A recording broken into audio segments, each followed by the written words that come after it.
First off, let's put this up. This is the strategic plan you have posted on the FEMA website. The goal and objectives laid out in the 2022-2026 strategic plan will help ensure success for our agency, the emergency management community, and those we serve. The plan outlines 3 bold, ambitious goals to meet this challenge. You have listed as number 1, instill equity as a foundation of emergency management. 2, lead whole of community in climate resilience. 3, promote and sustain a ready FEMA and prepared nation. Ms. Criswell, in FEMA strategic plan document that you crafted, you say, and I quote, "We must instill equity as a foundation of emergency management.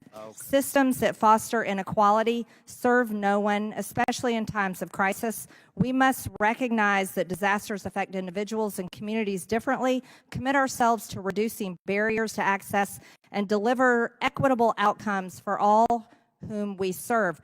The document adds, underserved communities as well as specific identity groups often suffer disproportionately from disasters. However, thanks to whistleblowers that came out, we found out that Trump supporters were also suffering, apparently worse than others, because their homes were skipped over. And I know you said that you fired the employee that skipped the homes of that had Trump signs. But, you know, we don't believe that was a one-time incident. And now we know there's another whistleblower that has come forward and said that this happened in another state. And you see, the reason why Americans don't believe this is a one-time situation is because they're used to being treated as if they're second-class citizens by the Biden administration. Not only has this happened in FEMA, when they were suffering under horrific conditions after this hurricane, it's happened through the Department of Justice, where the Department of Justice has been used against pro-life activists, parents holding their school boards accountable, and people that protested the election on January 6th. This Biden administration, as a matter of fact, you talk about equity, has treated half of this country and our beliefs and how we feel completely unequitable.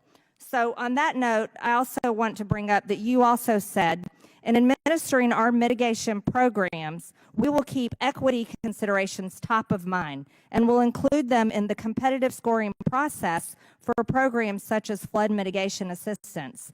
What exactly is this scoring process that you use when you are choosing organizations to give FEMA funds to? Congresswoman, we have a number of competitive grant programs that provide assistance across a variety of areas. The ones that you are speaking of are part of our mitigation program, where we want to build resilience in these communities so they can be stronger against some of the impacts from the severe weather events we're seeing. But we know that many communities don't have paid staff to write grants. They don't have the resources to be competitive against the larger urban areas. And so we want to make sure everybody, again, has access to the programs that we offer, and that we reduce those barriers to make sure that they come in on a level playing field and can get access to make their communities stronger. Well, in the fiscal year of 2023, FEMA spent nearly $1 billion, $789 million, to shelter illegals in the United States. This past year, it was about $641 million, and this money largely is distributed through NGOs.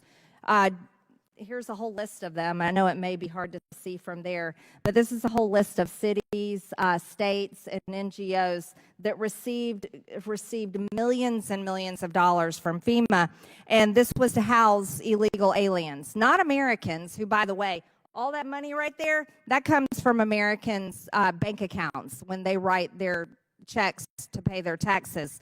Do you think it's acceptable for billions of American taxpayer dollars to be spent on housing people invading our country, but yet Americans in North Carolina, Georgia, and Florida are still homeless and have yet to fully receive support?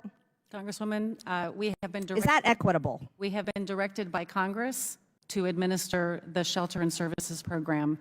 If Congress chooses to change that direction, we will follow that law. Congress is changing that direction, absolutely. We're going to put American citizens first, not migrants, because we don't believe that's equitable. You see, the situation, housing illegal aliens while Americans suffer with Americans' taxpayer dollars. That's not equitable. As a matter of fact, that's the biggest failure that could be ever done to the American people. It's such a failure, it should be treason. And that's how the American people feel. As a matter of fact, regular people are so outraged, they are pissed, furious at the fact that they feel completely failed by FEMA that's funded by their money, and yet their own money went to house illegal aliens that have invaded this country.